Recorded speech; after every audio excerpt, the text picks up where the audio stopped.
He's still a mystery. It could be you. He could be me. He could even be in the top left. We have the red Zerg player. He is Cham. And spawning over in the bottom right as our blue Protoss over here, it is MasTeR.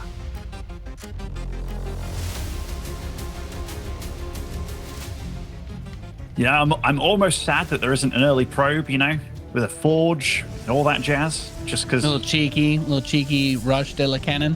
Yeah, I am curious how he plays, though, because there was quite a few Protosses in North America that, like, when they came on and I was seeing their names, like Patty Mac and Maples and stuff, and I was like, oh, I wonder about these guys. And they weren't bad at all, you know? Like, whenever you see these new players coming on up, and it's always interesting to keep tabs and see where they do end up, because you never know when your next Max Packs and such is coming along and it's kind of rocking up the scene. Because honestly, if you're going to rock up any scene, Latin America, that's one that's I feel very doable to start making it into like the top fours and stuff, because he's already in the top 8, which is already pretty cool. Yeah, for sure. And especially out of a region that we don't really get to see up on a big stage that often.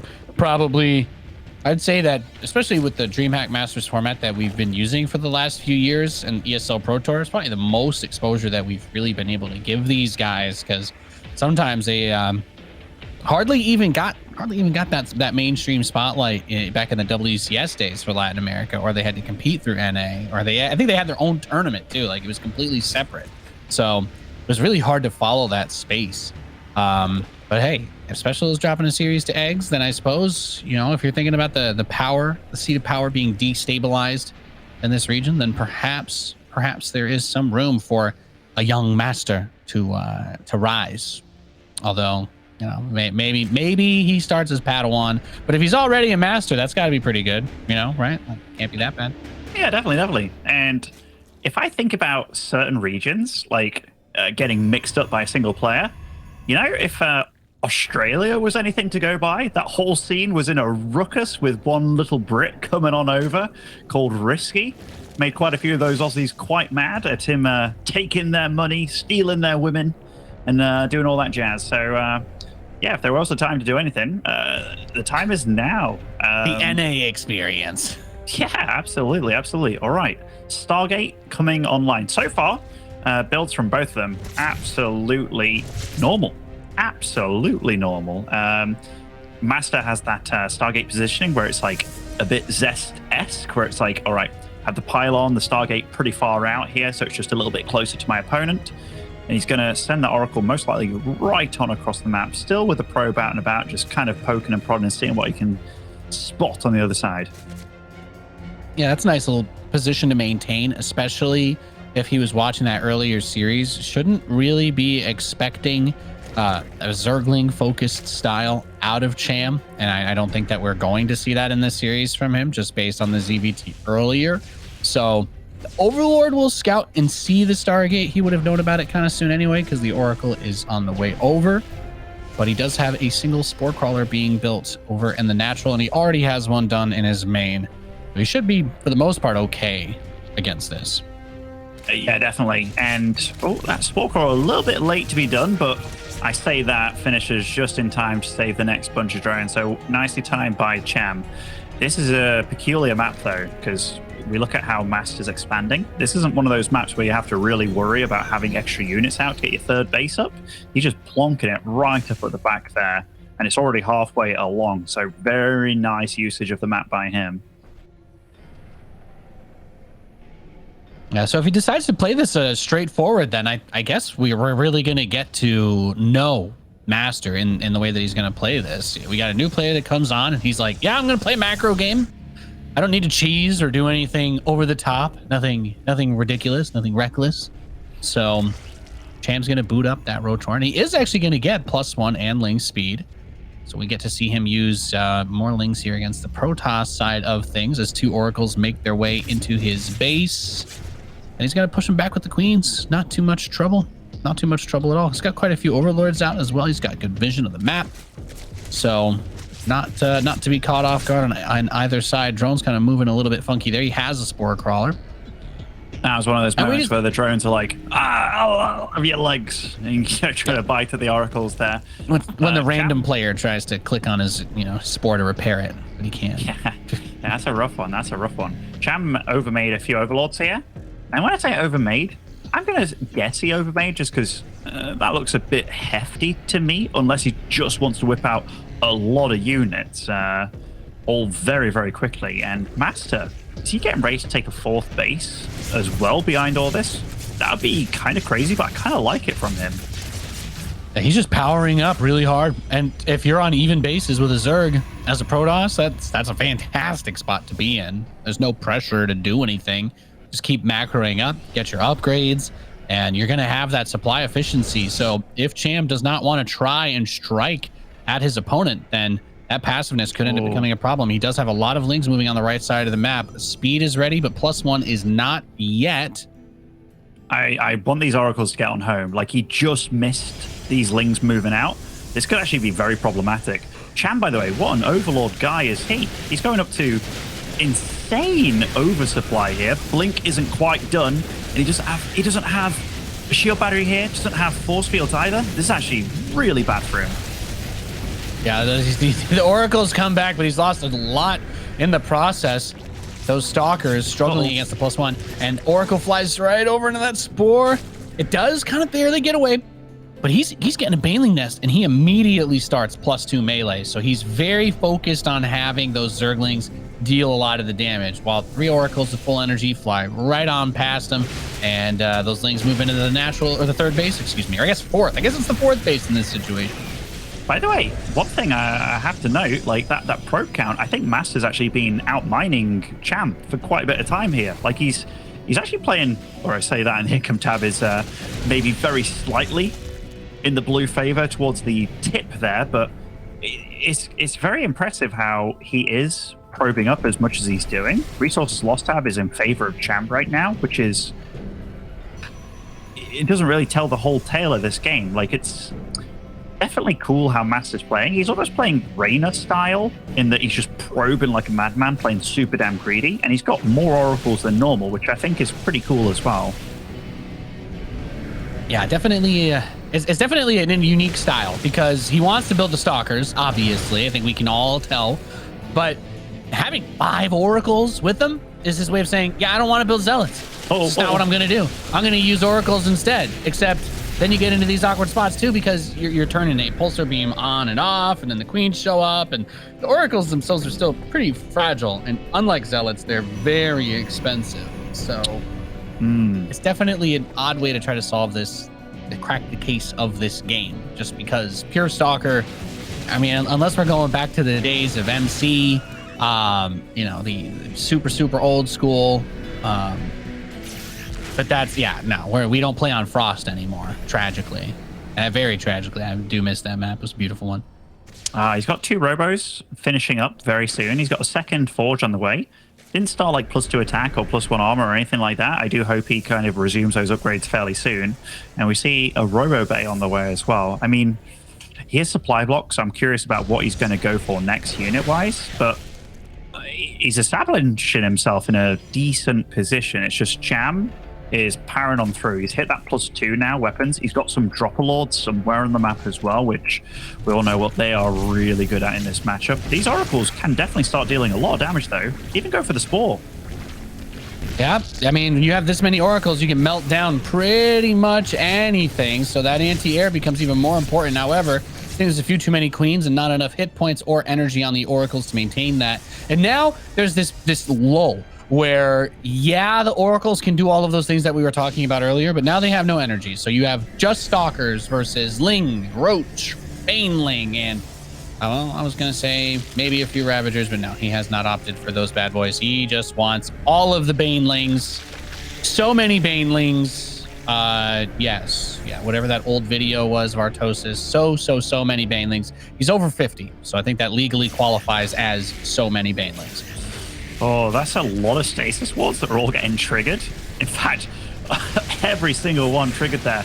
Oh, a blink in forward there to kind of keep that shield battery alive. I like that. And no Ravagers at all. I know you mentioned it, but he just warped in a few sentries there in the natural, so they can't run in there either.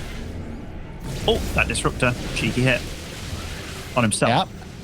Banelings are going to come in the backside onto that fourth base. The Banes are trying to get like the maximum spread into the Stalkers to get that splash damage done, but the force fields, like you were talking about, cut off the natural. And at the same time, he Baneling drops the natural, and he's going to Baneling drop the pocket base. What is this game? What is happening right now? What is this game? Okay, there you go. He killed all of his probes. He just taps out. GG. And Cham takes game number 1. He had a timing and he went for it, Nate. He had a timing. And I don't know. That was a very odd game of StarCraft. I mean, it was like MasTeR was just unbelievably greedy. He had all the money in the world. And he's like, you're making mass +2 Zerglings. I'm only building Stalkers. Like, I don't know. Get a Twilight Council. Build some Zealots. Get a few High Templar. Get a couple Archons. I feel like he could A-move through that army if he had just put some charge lots and Archons in with that too. If he wanted to play Mass Gateway, he could still do that. But all the money in the world isn't going to make Stalkers better against Zerglings. No, yeah, definitely. It was pretty tricky one to get himself out of, because like the firepower in his army just kind of wasn't there, right? Like really banking on those stasises to do more than they did, because the first stasis was good. Then it was like maybe 4 stasises together, got like 8 lings, and then it was just boom, boom, boom. Cham just went full demolition Zerg on him. Like the Banelings did so much damage. Wasn't enough firepower in his army. I like how MasTeR started off the game. I was going to say missed it then. But I like how MasTeR started off the game. But yeah, somewhere in the middle, it felt like, oh no, I'm getting supply blocked, getting this double robo, don't know really what for. And yeah, needs to get a bit more decisive at what he wants to achieve, because even those 5 oracles, I think he could have maybe got more going earlier on with them, but maybe it all went wrong when he got kind of swarmed at his 3rd base, when he used the 2 hallucinations, so he didn't have any force fields, and also he missed the Zerglings with the oracles flying on the map, which it's a bit of an unfortunate one. Maybe that really took the wind out of his sails.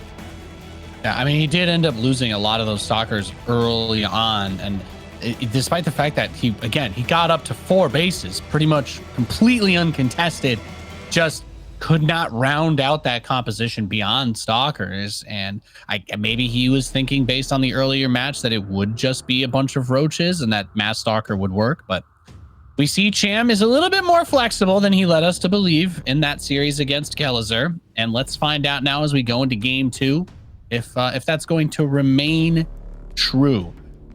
Perhaps we'll find out if MasTeR has a couple of other tricks up his sleeve as we are loading into Cosmic Sapphire.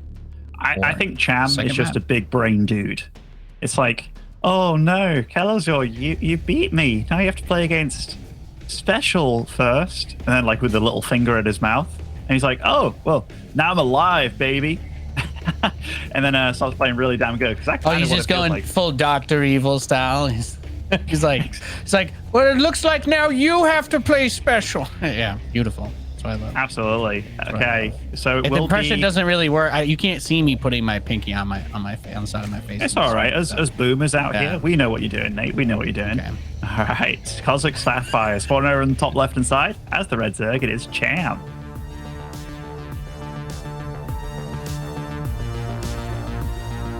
And in the bottom right, we have the blue Protoss player. He is MasTeR. Well, he was a mystery outline just for a mere game. Now we see the man. That mystery didn't last half as long as MaxPax. No. Do we have confirmation it's not a looping GIF? Do we need? Is this the part we need, like get a timestamp, shoe on head, or something like that? Actually, that focused face is someone that only a StarCraft player could have. It's actually another third option to verify. Yeah, you say the focus face. Then I look at Cham. Cham's webcam actually looks like it could be on a GIF. Actually, like he's just cool, calm, barely moves. It's always made me giggle when I see like Maru on webcam, or a lot of StarCraft players actually. Like you barely see any movement in a lot of them, even though their hands are moving insanely fast. You know, it's always kind of made my brain a little bit weird because whenever I've watched people play fighting games, their face moves a lot. Like, there was a guy quite a few years ago called Amada. Like, he looked like he wanted to kill you when he was playing, like, with the controller and stuff. But soccer players, super chill, man. So you just get really into it. I think StarCraft players mostly known for, like, some have like physical tics. You know, like my mouth moves around sometimes when I'm focused. I know Artosis has that. I don't know that many or any pro players do that though. So some of them are more expressive than others. A facial tick thing is for noobs. I guess probably just for salty Terran players, if I'm being honest. You know, that's just the frustration trying to let itself out. You know, while you're trying to play the game, would be my guess. But I like that you called Artosis a noob. I like it. Anyhow, okay. Getting on to this. So I've never even seen him play Mario. Okay, just saying. Never seen him do it. Stargate opening. How about that? An Oracle on the way as well. I'm just thinking now that you've mentioned it, there was one Warcraft 3 player a long time ago, and there was like, he used to have 400 APM before I thought like 300 APM was possible, but he wasn't the best, and his name was Theory Says. Like, this is like 15, 16 years ago, so a long freaking time. Holy crap, I'm old. But there was a video of him playing in a studio, and he was a young lad, like maybe 18 or so at the time. I was like 15, 16. And his face was all over the shop, actually. And he was a salty human player. So I think you're onto something. Yeah, could be it. There you go. The frustration shows itself, you know, in the language, but also in some physical capacities too. The stress, the pressure. There's so much of it in this beautiful game. Oh, I wish I was a Chad Protoss player. Like, I'd still have hair. Yeah. You see the head of hair that he's got. It's beautiful. Got some nice locks. As we've got that third base coming up for MasTeR. And I guess it's just going to be another pretty straight up macro game. I'm mostly curious, A, will he stop building oracles at some point? And B, will he build a ground unit that isn't a stalker? We'll see. Protoss players love their stalkers, man. They really do. So we've got the Twilight. We've got 3 extra gateways coming along. Aha, Glaive Adepts. So totally different opening from him. And it's only 2 oracles so far this time. Well, I love this because if you're Cham, you might think, okay, well, he just likes to build stalkers, so I'm just going to go Lings again and expand. And now Resonating Glaive Adepts with an oracle follow-up could possibly be that like gotcha setup. I'm not assuming that he wanted to lose in game number 1, but considering the way that he did, he has to expect that his opponent will probably build a lot of Zerglings again. And this game has gone straight there. We don't have roaches on the map. He does have a Roach Warren about to finish. So I guess the real question is, how many roaches will he build? Since this Glaive Adept attack could hit pretty easily before he has Roach speed, since the lair is only, what, about halfway done. Yeah. There's been very different responses to dealing with Adept Glaives early on. Like Domragu, this is before this kind of wave of Oracle style, but he was like the guy that went 3 Ravagers and then a lot of Lings to deal with, which can absolutely do it. We saw Hate Me earlier on this map against Strange, where he just was like, you know what, just pure Ling and dealt with it. But yeah, this is going to be a pretty hard hit, actually. We've got 11 Adepts on the field, only 25 Lings. Now the Roaches are being made, but this is definitely catching Cham a little bit off guard. Yeah, and it is a lot of Resonating Glaive Adepts. He has the Oracles and the Natural, but the Spore Crawler doing a pretty good amount of work there. He loses 1 of the Oracles. 6 drones have died in the making of this film so far. He is at 63 probes, so a little bit of an advantage on his 3 bases. I don't think it's like the worst thing to do, but I am curious about the follow-up because all of this is going to die. He's not really gotten a lot of workers, but that's also because Cham is not rebuilding all of the workers. He's got a lot of Lings coming out. Nice stasis trap in the main, though. That was a really good stasis, and I think the most impressive thing for me with what MasTeR's done is the fact that he's macroed behind it really damn well. Like, really damn well. I was looking at the supply constantly. He was up to 66 probes against 57 drones, and mind you, quite a few of those are stasis as well. So economically, he's in pretty good shape. He does look like he's going into that big, heavy Stalker count in yet again. But in this situation, on these armies as they currently are, it's a better place to be. And he's not... I'm not worried about a ton of Lings just wrapping around his army and shutting down Kings this game. But Cham is going to catch up in that drone count, 14 all at once. Yeah, so getting back up there at a pretty reasonable pace. Mind you, I mean, the impact of that is a little bit harder at first because several of those drones that were still alive couldn't mine. But MasTeR, he's back into the stalkers. He's got a lot of them. Blink is coming in very soon. +1 attack is coming in very soon. He's taking his 4th base. So he's going to have access to a lot of economy. And the way that he's set up that 3rd, he's got a pretty reasonable defensive setup. Lings might try to push that, but I don't know that he should be able to do too much. So let's see what the stalkers get done on the top right. It's not a lot of Roach Ling. He kind of blink against that, but there is a decent bit of creep there too. And he blinks into it as well. He's just going to immediately right click the hatchery. He's crazy. This is like Polt playing Protoss all of a sudden. Just going around taking out hatcheries. But yeah, MasTeR, like he's definitely getting a bit of damage done. These stalkers, they can just kind of get back home, dealing some damage. These are pretty decently upgraded Lings. He's being fancy. Maybe he just wants to get on out of there, but he is joined up by a lot more stalkers. And it's Cham. Cham's the one that has to run home. MasTeR's playing a pretty good Protoss game. Yeah, this is definitely more of the flow that I think he was trying to get into in that last one. Obviously, with the crazy amount of Banelings and kind of being choked up on his own base, it got awkward, but even then, he still had a pretty ridiculous amount of money, which he does now too. So having the resonating glaive of depths just gives him that power against the Lings. And he's like, I don't need to kill your workers. I don't need to kill your queens. I'm just going to go for your bases. He gets a couple of the drones on the way out, should be able to get some overlords. But his strategy just seems to be to right click all your bases. And I love that you said Polt-esque. I guess this is about the closest Protoss can do to it, other than like what, a speed Void Ray hit squad. But even that is like a little bit too expensive relatively. Like, you're not easily sniping bases without losing stuff. These Banelings. Nope. Okay. That was close. That was close. He's like, where do I go? Where do we go? Stalker's going to blink over. He's going to continue to chase. And please, no. Please. Okay. Nice job. I like the one little probe that was like, no, take me. My heart stopped for a moment. I'm like, please don't turn around into these Banelings after all of that. Whew.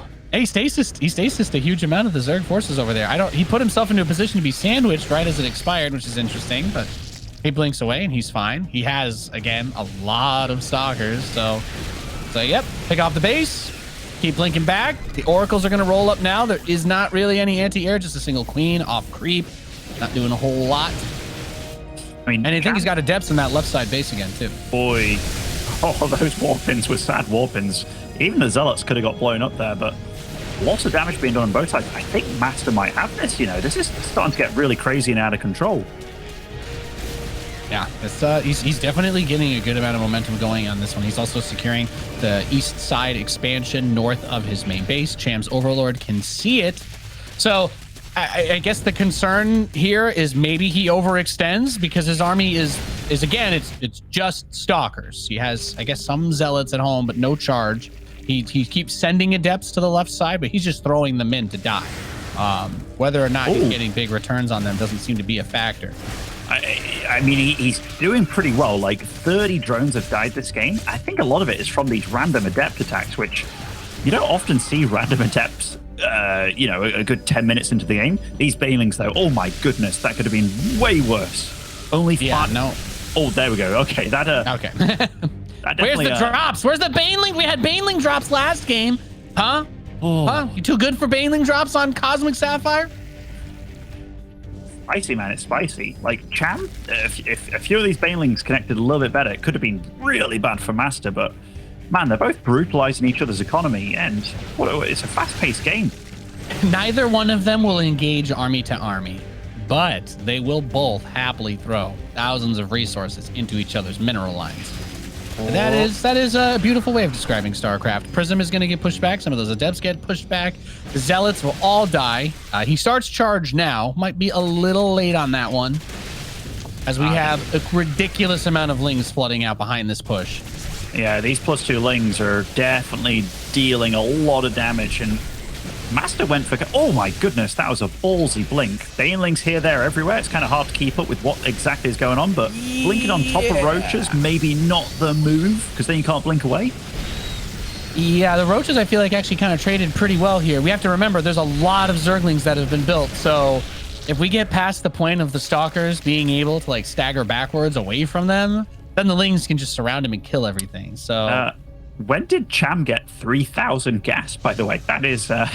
What the... Wait.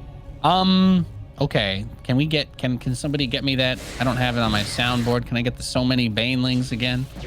He's only at 10. Ravages? He's only at 10, but he has enough gas to build like 10,000, so that would be kind of cool. Yeah, I would really like a lot of Ravages at this point, I think. Just for a bit of, you know, solidity in his army. Nice blink micro out of MasTeR. You know, he loves his Stalkers, but he does play pretty damn well with them.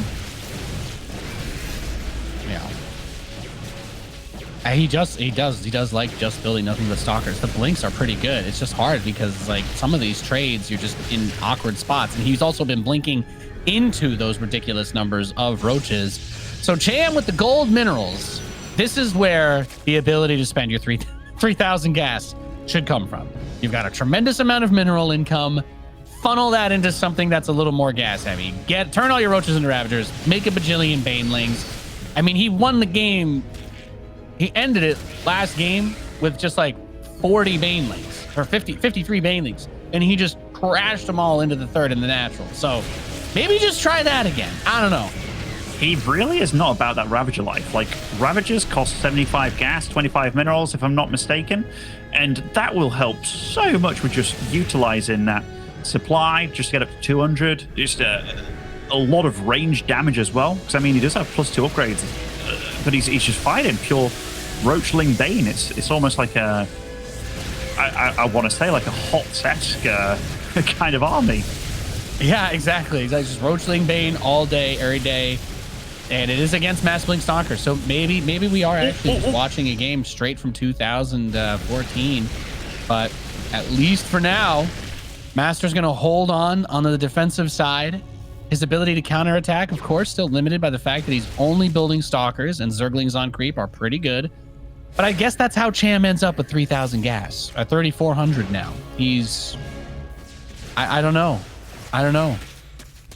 It's not what you want, Nate. It's not what you want at all. These Adepts still trying to deal damage. Nice stasis wards here, catching a lot of those Lings, and even did he kill that gold base? I think he did, because I saw the Broodlings over there. Yes, he actually takes out the gold base. This is starting to get out of control. Yeah, I mean, a lot of these Lings here are going to unstasis too. So the Stalkers, now that the Oracles they're not all attacking, the Stalkers will start to die again. This is like the whole thing. He's got +2 melee.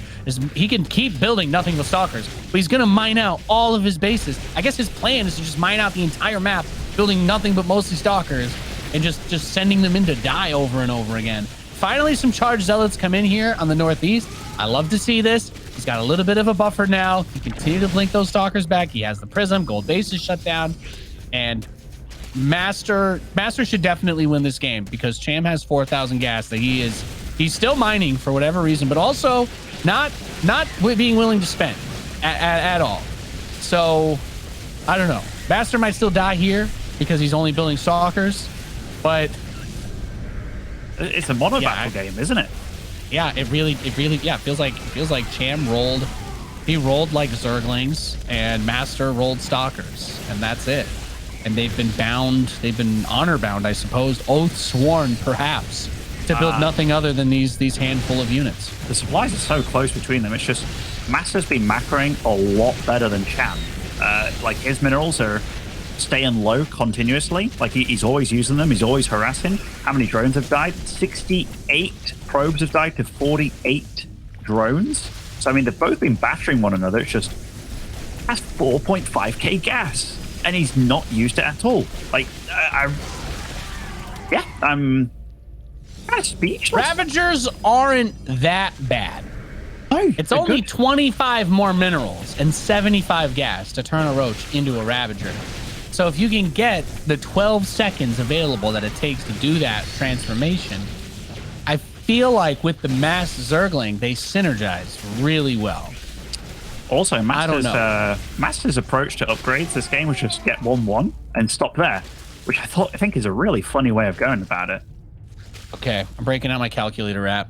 I'm interested now. Let's find out. Let's see. So to Muslim, it takes what, 40 seconds to mine 100 gas. So if he has, let's just go 5,000 divided by 40 seconds, is 125 workers worth of mining, right? So if we, I don't know how to do math because we're on stream, but I'm trying to say is that he could have like another 2,000 minerals instead of this gas if he had been mining minerals instead with those same drones. Because the 5,000 gas is clearly never going to be used.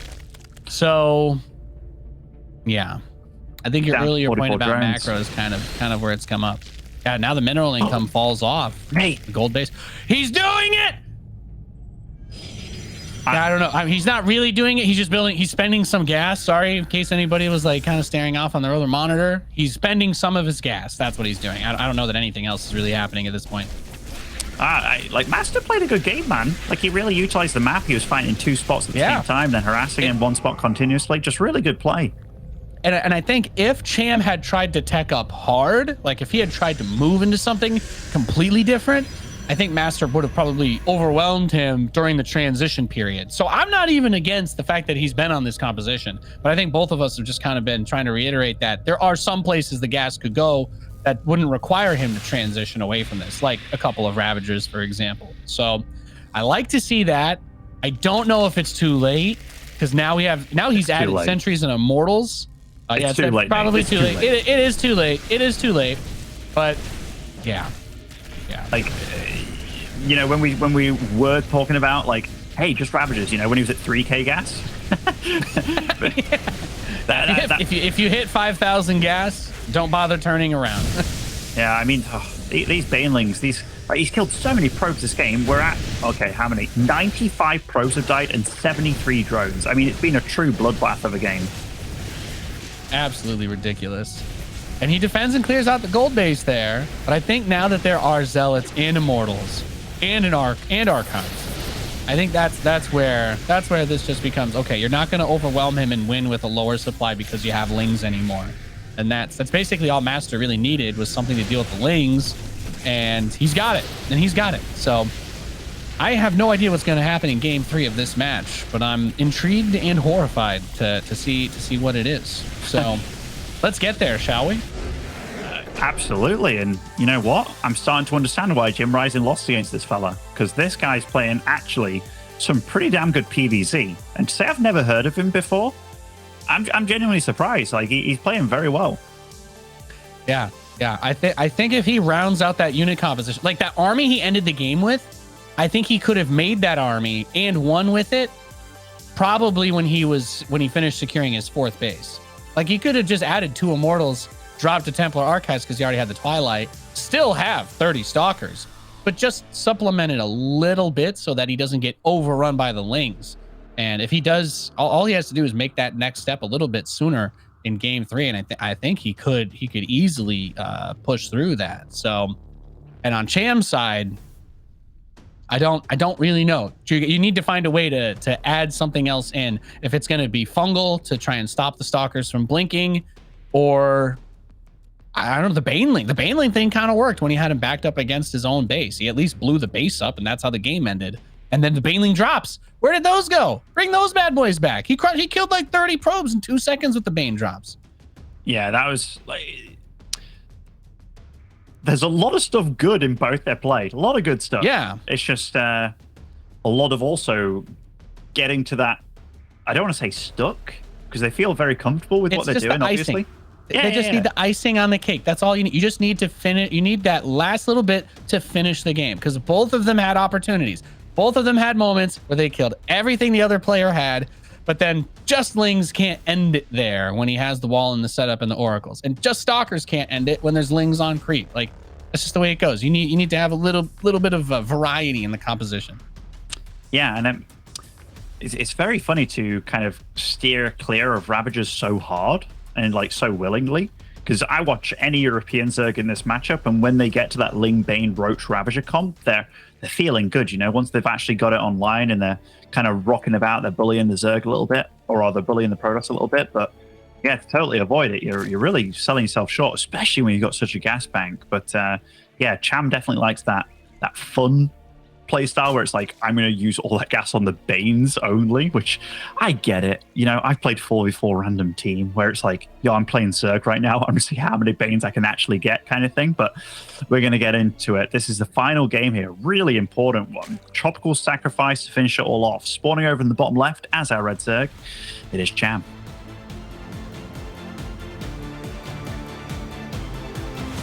And our newcomer in the Northeast, the blue Protoss player, he is MasTeR. Actually, I'm going to go with guy in the chat's analysis, where he says, this game is two people that are too stubborn to move on from what they're doing. And I get that. At some point, you kill so much, you feel like I'm almost there. It's like that meme where the guy's digging in the tunnel for gems or whatever, and he's like, I'm almost there. I'm gonna win this game if I just get like 3 more stalkers and kill him. And you just stay in that mindset for the whole game because you are killing a lot of stuff. You are denying bases, but you're not, like, the game's not ending. And then on the other side, if you're Cham, you're like, okay, I held this attack, I held that attack, I held this attack, I held that attack, I blew up that base, killed those probes. Why isn't he dead yet? You know? And it just feels like two people who are very durable, just throwing haymakers at each other and being like, why hasn't the other guy passed out? But, you know, both of them are just weirdly durable in that sense.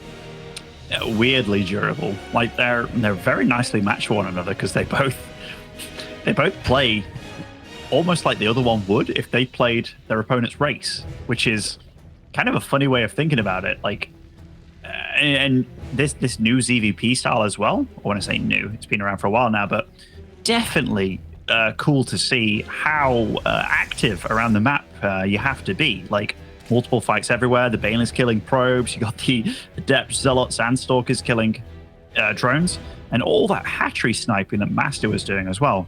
Just really, really cool games. Yeah, I could not agree more.